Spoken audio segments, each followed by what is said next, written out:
Hey guys, welcome to another piano lesson for practice alongs here. We're doing hand independence today. That's like a tough one for all of us. Hand independence on the piano is, it's a challenge, and it's a continual challenge to continue to practice and find ways to make it exciting and interesting and relevant musically. But it's also really important. So there's a couple philosophies that you can keep in mind when you're working on hand independence. And it sort of depends on what your goals are. The, I guess, traditional attitude towards hand independence, if you're into the classical world and you just want to be as, primed as possible as a piano player, is the idea that your left hand should be able to do exactly what your right hand can do. So I'm going to show some exercises that'll get that sort of dexterity beginning to build in your playing. The trouble with that philosophy is that there's not a lot of music, at least certainly not in the rock, pop, jazz, blues kind of world, that actually requires your left hand to play that way. So it's a tough thing to actually take that practice away from the conceptual theory world and into the actual, applying it to a musical context. So I'm also going to show some exercises that are a little more about separating the roles of your left and right hand, and making your left hand a little more of a driving rhythm thing that you can just kind of set and forget about, and then your right hand is your expressive melody making little machine. And then I'm going to show you a scale that I use a lot to help build hand independence. It's a really simple scale. It's just a major scale, but the way the fingerings work really helps build your hand independence. So the first thing that I'm going to do is go to simple C major.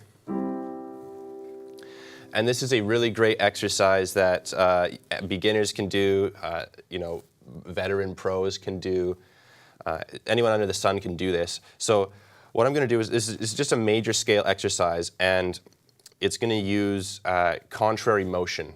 That's just a fancy word for right hand goes one way, left hand goes the other way. So I'll demonstrate the exercise, then I'll break it down a little more for you.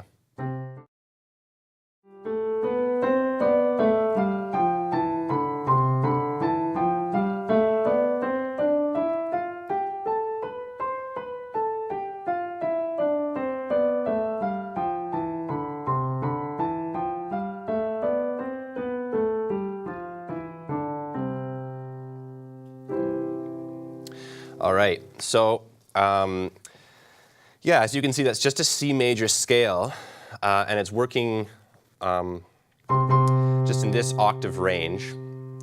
So really all I'm doing is I'm going up one octave, and then I split. So I continue going up another octave in the right hand, but my left hand goes back down. And then they converge again, so they're going to come back together. And now they're going to both go in the same motion, so that means the left hand is going to continue up the octave, back down, and then split, and converge, and descend down back to home base.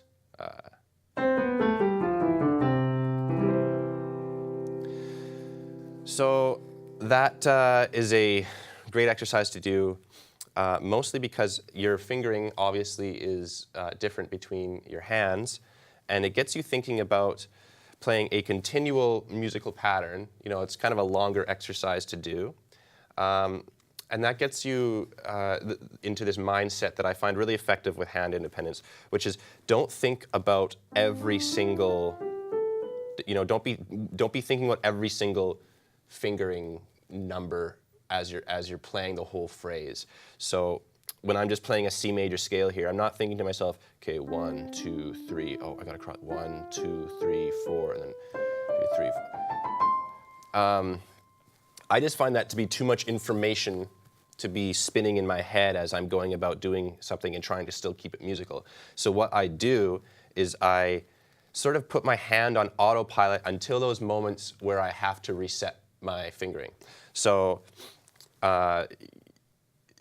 in this first little pattern here, know, that you did that those first 3 notes just land naturally on your finger, and then you have to reset to get yourself to the rest of the scale. And then all this is this just leads you up to the next 4 notes, which land just naturally under the fingers, and then you got to reset again. So rather than thinking about, oh, I've got this crazy, you know, pattern of 2 octaves worth of notes here, I've only got I've got this section here where I got to cross my thumb over, and then I've got this section here where I got to cross my thumb underneath my ring finger, and those are really the only 2 points that I have to actually be thinking about fingering. Everything else you can sort of focus on technique or dynamics or what have you. And you can take that same philosophy in your left hand. Left hand starts off really simple in a scale like this. It's just 5 notes without having to reposition at all. And then cross over, and then cross over. So you have a point here where you got to cross over, and then you got a point here.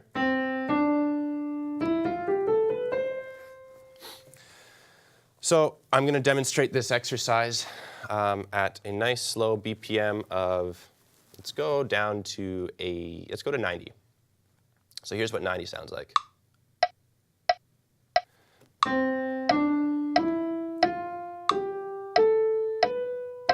Yeah, that's pretty good. So I'm just going to play quarter notes up and down here, and you can follow along, and then maybe I'll demonstrate it in a different key, which uses a black key as well. So here we go. 1, 2, 3, 4. Now we split. Now we converge. Now both up. Now both down. Now split. Now converge.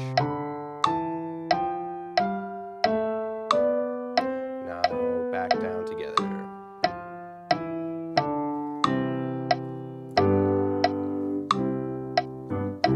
Cool.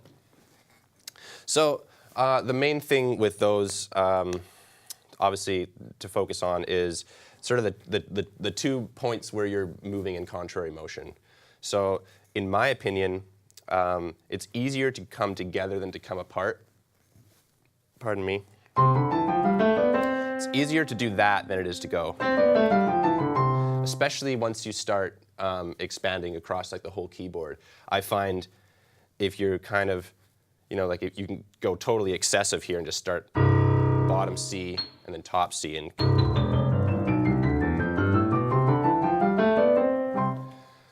you can do that as an exercise and kind of just get used to not even looking at the piano, because obviously unless you've got some crazy chameleon vision, you really can't see what's going on there.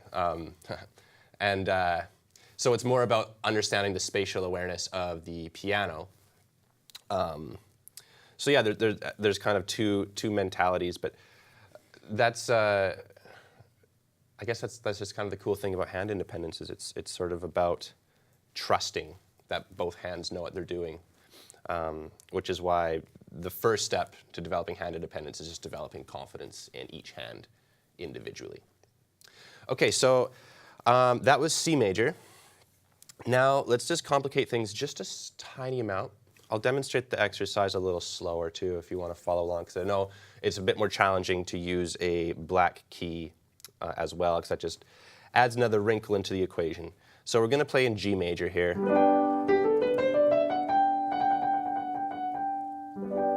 So that's got that F sharp. So luckily the fingering is still the same as the C major exercise. But when you're working on this whole set of scale movements, it's just another thing to keep in mind, that you always have this black key right underneath your root or tonic note. So right underneath G, you always have that F sharp that you have to play. So let's demonstrate that exercise now. I'm going to bump it down 10 BPM. So we're going to go from 90 to 80, and you can follow along. And if you have any questions or if you need clarification or want some more practice advice, absolutely just let me know in the Ask a Question button below.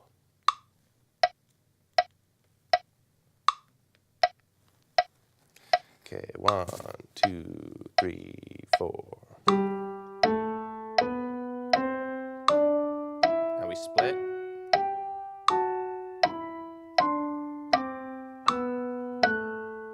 And converge. And then we go down. And back up.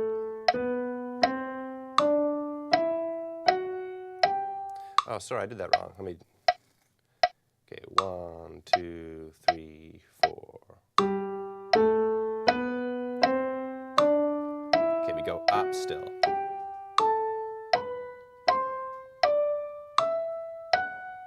Now back down. Now we split. Now we converge. Now down.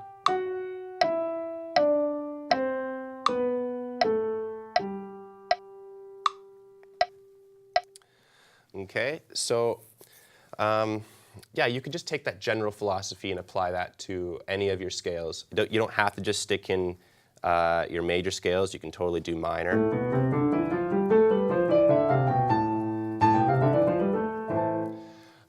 Anything that will get you moving in opposite directions and keeping your fingering confident and your playing musical. That's building some really essential hand-independent stuff.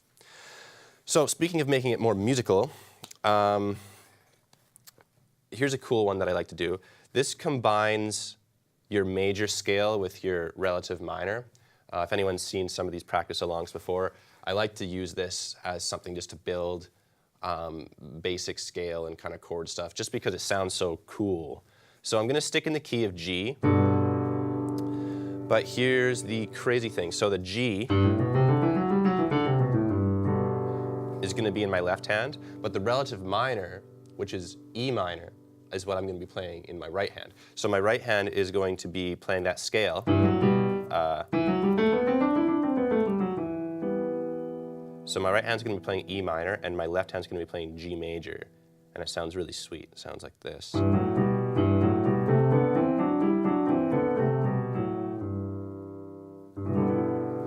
So I'm going to take that same principle that we just explored with this past exercise here, splitting, the contrary motion, splitting and rejoining up. But now I'm going to add another wrinkle into it because I'm using a scale that, again, we have that black note, we have that F sharp, both E major, or pardon me, E minor and G major use the same key signature, but the complicated part is F sharp in the G major scale is the 7th note of that scale. You know, it's way up here. But F sharp in the E minor scale is only the 2nd note.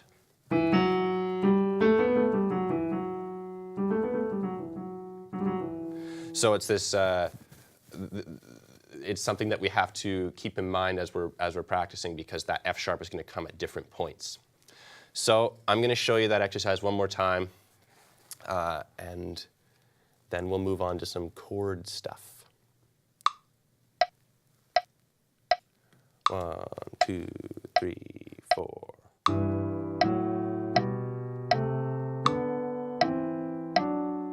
Okay, so I'm just going to go up and down the octave a couple times. So notice how there's F sharp in the left hand. Now here's F sharp in the right hand.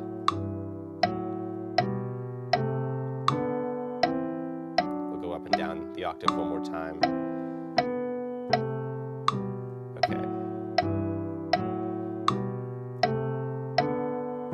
Now we're going to split.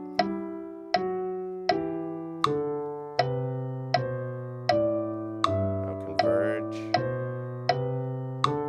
Now we're going to go up.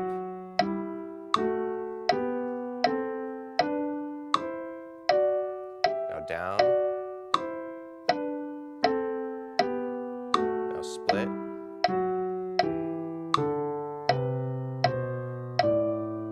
Now get back together and back down together.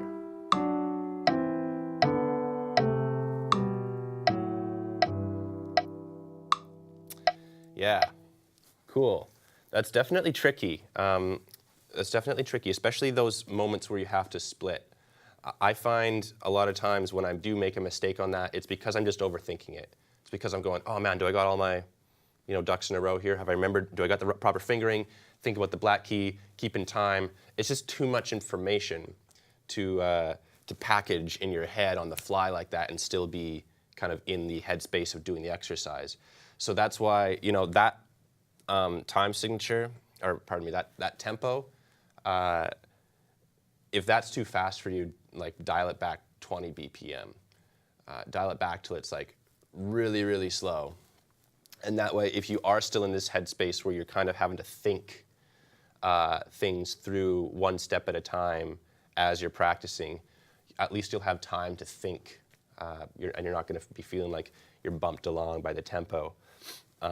But more importantly than that, if you are in that headspace, I would recommend just taking that, going back to hands separate. If you're still kind of in that place where you're thinking at every kind of turn and corner. Okay, so that's contrary motion using scales. The next thing that I want to do is demonstrate how contrary motion could be used in chords and triads. So anyone who's tuned into these before has probably seen this exercise. That's a super simple exercise. That's just playing your basic triads and all their inversions. And you can do that solid, you can do that broken.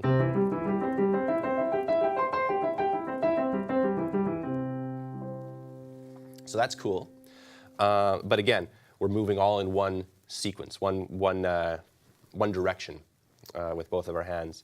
So this week, I'm going to take that same principle, but if you want to build a hand independence in terms of spatial awareness on the keyboard, this is a really great one to do because it really it can bend your mind here. And that is, all we're going to do is we're going to take our chord inversions and we're going to go opposite directions. So my right hand's going to go up, left hand's going to go down. So here's our C major triad. We're both mirroring each other in root position. But now my right hand's going to go up to E, G, C, and my left hand's going to go down. Right? So it's this motion from, and then we're going to do that again. Now we're going to go together.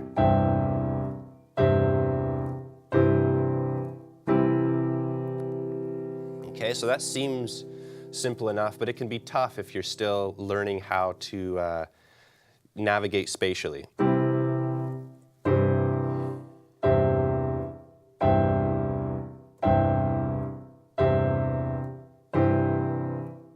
it one more time.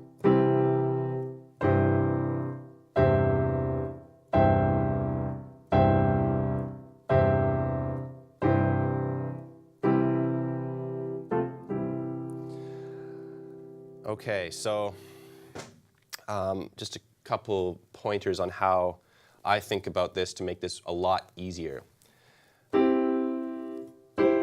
When I'm moving from inversion to inversion, here I am in C, first inversion. That's C root position, first, second, root.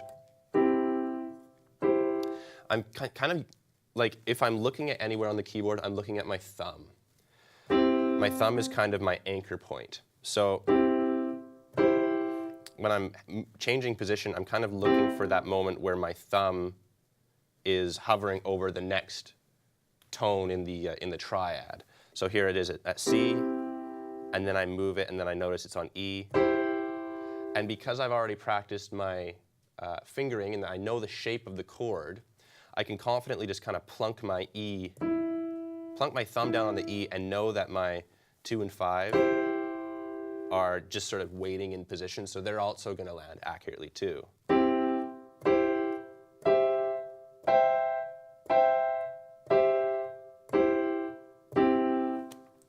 So that's a great little thing to keep in mind if you are just basing, triads on how they just feel under your hands. So same principle with the left hand here. I'm obviously going down, but again, in the case of triads, this is just what works for me.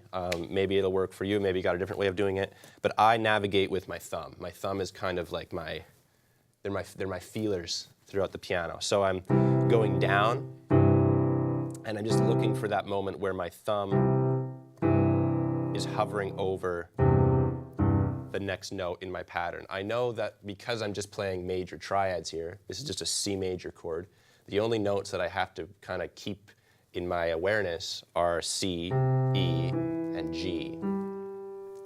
So I can kind of tune out all the other kind of white noise of the keyboard and just focus on hitting those three notes accurately and all at the same time. So something that I think you guys should do is just practice this and keep your hands like lift up as you're moving from chord to chord.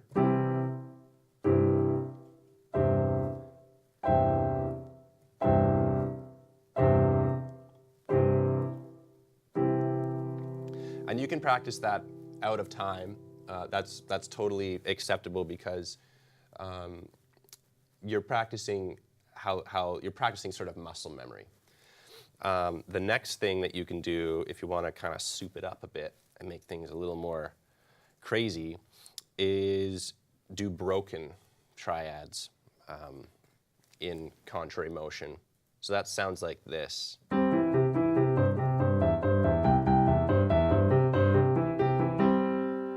Right?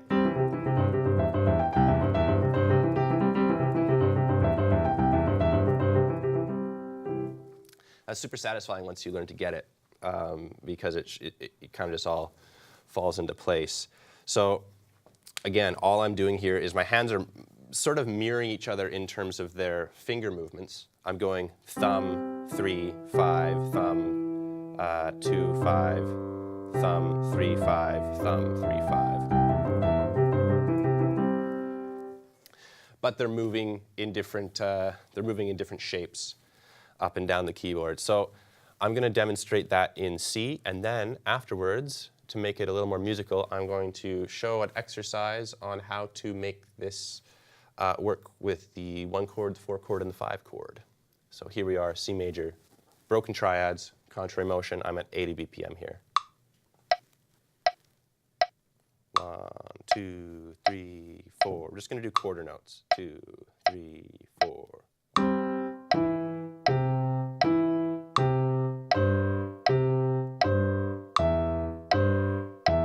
And back together.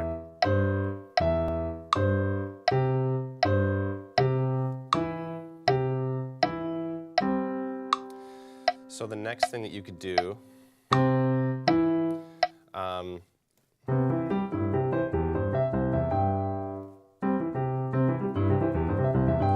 the next thing that you could do if you want to subtly change the sound of it, but drastically change how it feels, is rather than using your hands to mirror each other, so rather than going thumb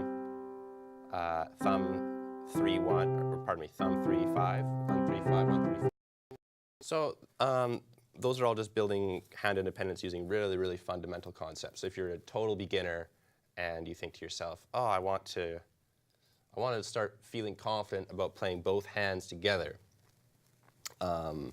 those are great techniques to use, and they're really useful if you're wanting to learn pop songs or blues or rock kind of style stuff. Those are things that are going to be building that rely on the skill set that you're building with these exercises.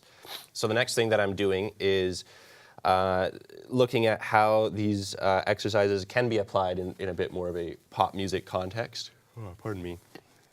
So I'm going up and down. So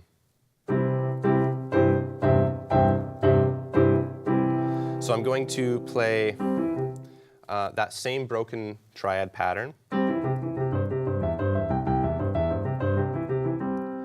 but now I'm going to go up and down just like that, and then I'm going to swap up to the 4 chord. So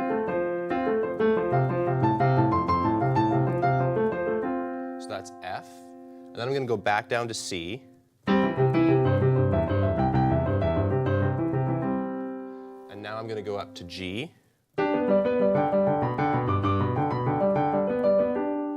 Down to F.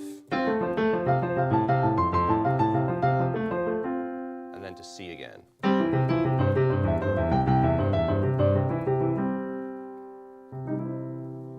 Okay, so all in one kind of motion. It's almost like a little poppy blues kind of progression, but it's using these broken triads.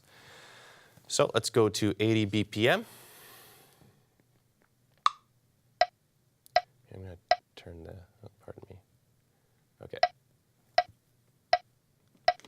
1, 2, 3, 4.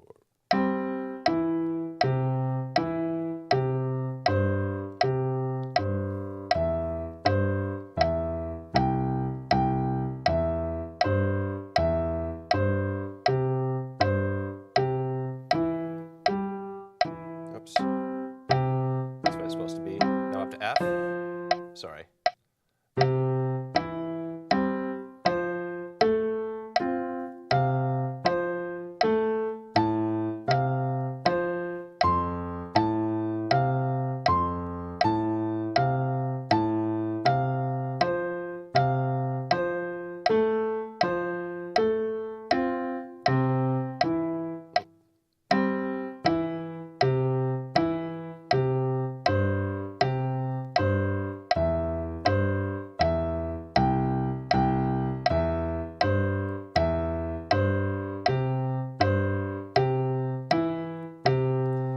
G. Shoot. Haven't had enough coffee this morning.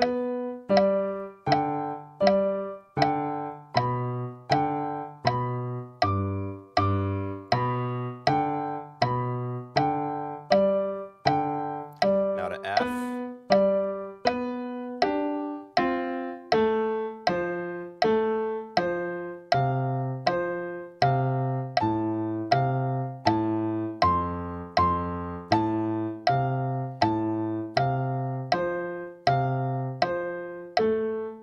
To C.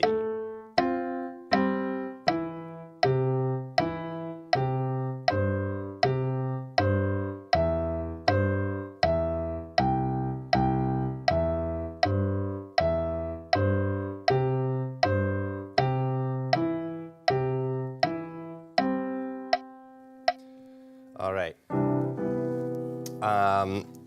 Yeah, took a couple of creative detours there, but you understand the concept. So it's about you're building the idea of your hands, your arms. I guess maybe that's a better way to describe it. Your arms splitting apart and coming together, and then also your hands mirroring each other, and then playing sort of in unison each other. So by mirroring each other, I mean just like this. So that feels the same with each hands, but we're actually playing different notes. And then if we're playing in kind of unison with each other, it's like, that sounds like the same notes. We're just playing C, E, G, but it feels different because I'm playing pinky in the left, thumb in the right. So I'm kind of, I'm making different connections in my brain that'll help it with the fingering stuff. Okay, so the final thing that I just want to kind of show you guys as almost a little bonus, I guess. If you are a little more, if you've practiced some more complicated scales, I'm going to show you one that I really, really love. That's the E flat major scale, or the C minor scale. They use the same key signature. So this is actually maybe my favorite key to play in. It's so fun and it feels great just under the hands here. It's awesome because it's got the 3 flats, which really allow you to feel like it just feels different on the keyboard than something like C major or G major. All these black notes really add another kind of layer of complexity in terms of how the keyboard feels. So those three black keys are B flat, E flat, and A flat. And when you see how I'm playing,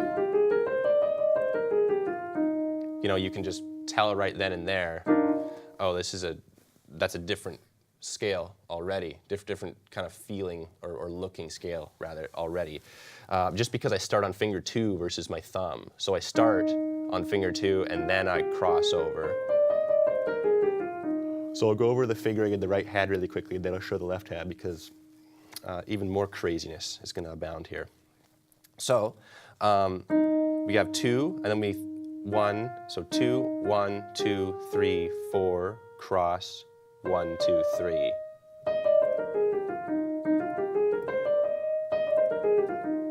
So 2, 1, 2, 3, 4, cross your thumb under, 1, 2, 3. 3, 2, 1, cross, 4, 3, 2, 1, 2. So that's pretty nuts already, but look at the left hand. So it also has a very non-traditional fingering style. So this one starts on 3, 2, 1, and then we cross finger 4 over. 4, 3, 2, 1, 2. So there's a lot of interesting little motions in the left hand here. So 3, 2, 1, cross, 4, 3, 2, 1, a little cross to 2. 2, 1, 2, 3, 4, cross, 1, 2, 3. So together, feels like you're solving a Rubik's Cube if you're kind of just learning the piano. There's a lot of weird little motions that are happening that'll build some cool melodic ideas with you eventually when you just start noodling around, because you understand that hand motion on the piano doesn't have to be based on that old scale pattern of 1, 2, 3, 1, 2, 3, 4, 5 that most of those major scales are made out of. Because major scales are great for practicing and all that, but in the end you want to start seeing different ideas on the piano to make your melodies and stuff, and that's when these kind of weird fingering patterns are going to come into play. So that's a really cool scale to do. I'm going to show you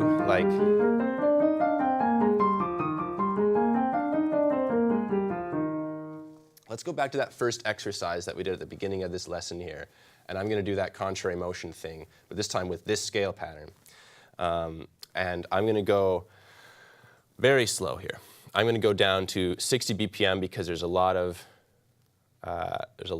weird fingering stuff here. Follow along if you can. Even if you need to just pause this video, try the right hand and try the left hand, or kind of sub them in and out as you're practicing along with me. That's all good because this is kind of an uncharacteristically challenging scale to play. So here we are. This is 60 BPM. Oh, that's nice and slow. Okay, 1, 2, 3, 4.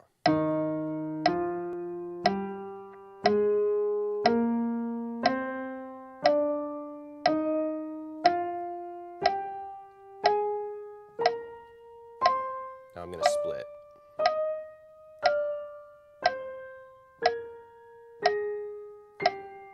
I'm going to come back together.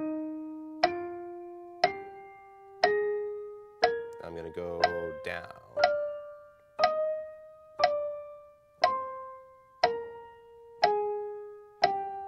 I'm going to go down again.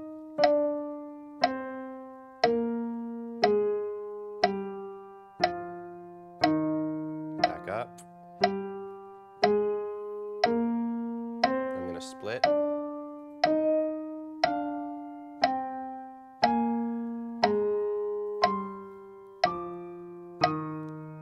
Together.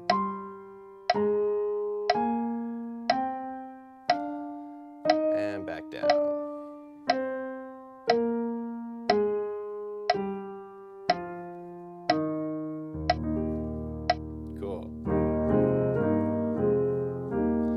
Yeah, it's a beautiful key to play in. Okay, so that's really that's all the concepts that I wanted to discuss today. This is a real just intro to hand independence. If you want to know more about hand independence, there's a whole unit in the foundations section of the Pianote site built on exercises like this and some musical approaches to hand independence. So if you're looking for something to do and some real challenging exercises to play, check out Unit 5 of the Foundation series. Yeah, thanks so much for joining. I'm just going to really quickly go over what we learned here. So we learned about that contrary motion scale stuff. We learned about how to combine your major scale and the relative minor to change the fingering pattern and change when those accidentals come about. So that was when we played G in the left and E minor in the right. Oops. So we had that. And we also, what else did we do? We did the triad stuff. So we had the contrary motion in the triads, both solid and broken. And then we looked at that E flat major scale and the weird fingerings that are involved in that. So yeah, happy practicing with all that stuff. Let me know if you have any hang-ups or challenges. I'm just going to check really quickly. If there's any questions, let me know before I sign off here. But I don't see any at the moment. So okay, that's cool. But yeah, let me know if you're looking for any more advice on hand independent stuff. I know it's super challenging. It can be really frustrating. But believe me, the rewards pay off enormously if you stick with it. Okay, so best of luck, happy practicing, and we'll see you around.